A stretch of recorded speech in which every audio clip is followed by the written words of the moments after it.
I started with a deep philosophical topic. I was doing research and I was actually doing quotes and all this kind of stuff. But then yesterday, something happened that kind of shook me out of that. I was with a friend and some friends of his, and we were chatting. And they got into the virus in China. Oh. And all the fear wrapped up in that.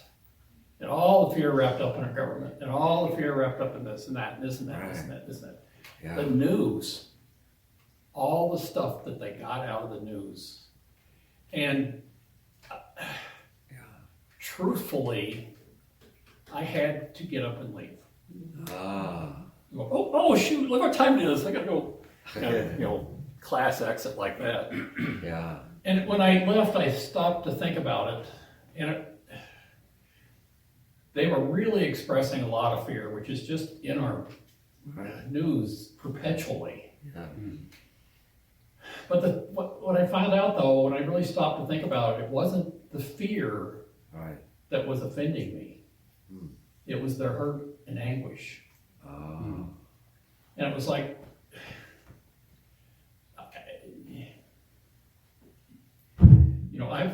I've really worked hard to put aside my fears.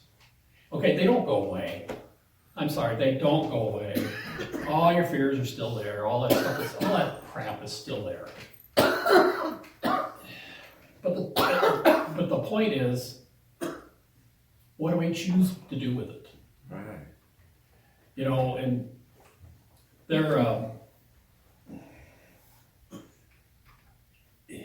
there's so much turmoil going on in the world, and then just what do we do with this? Do we participate? Do we allow our fear and our stuff to take off and add to it? What do you do with this stuff? This is what I decided to do. What? This is the whole sermon right here. It says I'm going to the woods to lose my mind and find my soul. So that's it.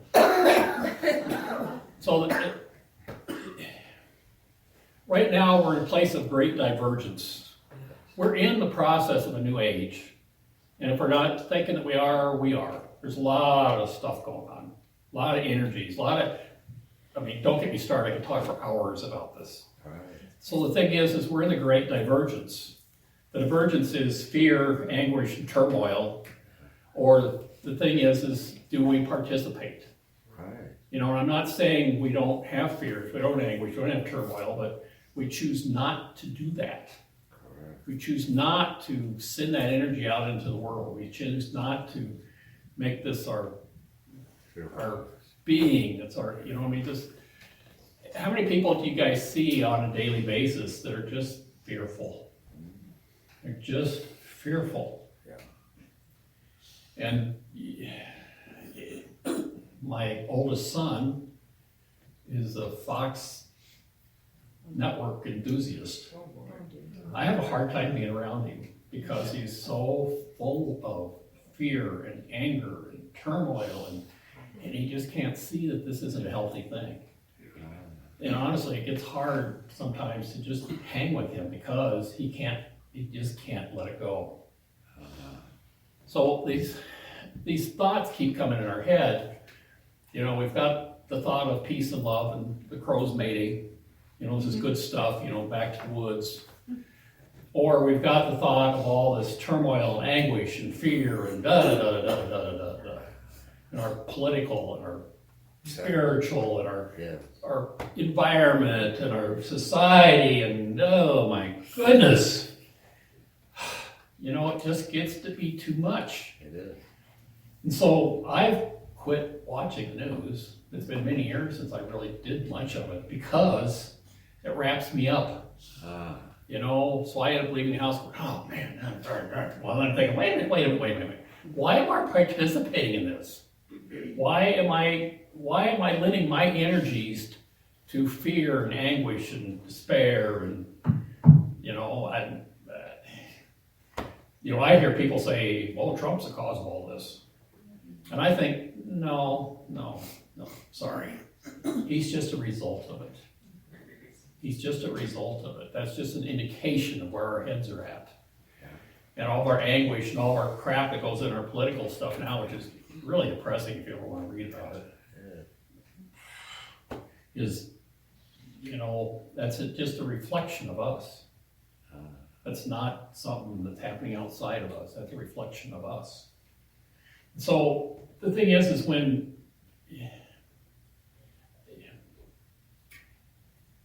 it really charges me up to come here. This group of people is very spiritually aware. This is a powerful bunch of people. When I talked about, you know, I wish you could see me as I see you. When we were doing sending the energy to Australia to help, I had set up, there was people all over the world doing it at the same time. And when we went there, there was people already there doing it. I mean, you could feel them. And I heard from one of those people back from England, and it said, no, Ireland, sorry, don't want to get that mixed up. He said that they could feel our group when we joined. It was like this overwhelming energy stepped in. And that was us. That was us. You know, and we can set our vision and our sight on anything we want to. We could, honestly, we've got the ability and the capability to just do it if we just do it. We just plan to do it. You know, like it took almost 20 minutes of organizing to set up this thing in Australia. Long drawn out, okay, you know, well thought out, you know, diagrams and notes, 20 minutes. And the thing is I felt like it was really a success because there was just so much energy going into Australia, and not for just putting out the fires, it was for whatever they needed. So we weren't trying to impose our will on anything, we were just giving them energy to do whatever they need. And we can do that here, we can do that anywhere. I mean, this group of people is a very powerful group of people. I know. I can see it in somebody's eyes going, oh, come on, JD. Oh, come on. We're not powerful. Oh, yeah, you are. Oh, yeah, you are. So, anyways, when the thoughts come through your head, you know, the negative and the positive, they are going to come through your head. We're not stopping nothing. They're still going to be there. They're still going to come through. But we've got the ability to choose which thoughts we live with and which ones we just let go. You know, we don't need to worry about the debates. We don't need to worry about Middle East. We don't need what we need is right here, us. We need to improve our neighborhood, our families, and our church. This is where we have our power, is right here. And we change all this other crap by changing ourselves. I say that some of our political stuff right now is a reflection of us. We don't have to play. We don't have to play. We can just, I know, we can send positive energy to Donald Trump and his whole crew, whatever. We can send him positive energy. Boy, does somebody ought to need it. Send him love and light. It's difficult sometimes, but that's really what they need. So the thing is to me, this is a time of not seeking. I feel like we're all old souls. Right. And we've spent our life going to classes and doing this and trying to get better and doing that and all this stuff, seeking enlightenment, seeking this, that, and the other, seeking, questing, journeying, striving, all this stuff. And like, we're going uphill, we never get there. Damn, that hill's long. Are we ever going to get to the top? Well, I think that we've already been, we are there. We are over the top. After 30, it's all downhill, right? But the thing is that when we are no longer questing, what all we need is within us. All we have to do is get quiet. It's all there. All the answers, all the love, we possess it. All we have to do is be quiet and let God come to us. Or be quiet and let us go to God. Take your pick.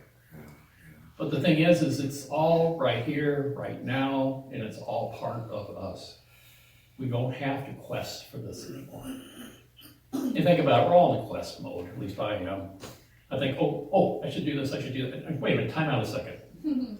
That's not what I need to be doing. What I need to be doing is going to my quiet place. You know, I'm on my journey to be a hermit out there in my woods, where I honestly have really enjoyed myself this past year. I've spent just a lot of time out there by myself, and wandering, I can't say by myself, wandering around through the woods and listening to the Crow family and stuff like that. It's just brought this peace to me. And so when I got inundated with this hate and anger and all this stuff, and I just couldn't handle it, I was thinking, I'm going back to my farm. I don't want this in my life. I'm just going to go back there and be quiet and peaceful and loving. You know, I guess my quest for enlightenment has been following Buddha. You know, Buddha sat under a tree and got enlightenment. I've been working on sitting under trees for 50 years. And also trying to, you know, work on my Buddha belly. So that's my path to enlightenment, being like Buddha. Sit under a tree and develop a Buddha belly. Anyways, so my thing is enjoy yourself. Okay. Don't get wrapped up in all this crap. Just take a breath. Go to your quiet place for just a second, just a few seconds. That's all it takes to let that stuff purge out of your mind. We don't need this. We don't have quest for peace. It's in us. We don't have quest for answers. It's in us. All we have to do is just get quiet. Take a breath and get quiet for just a little bit, and all this stuff comes to you. Well, I guess. We're going to do a meditation, and Carol's going to drum for us. We brought in a guest musician here to drum for us.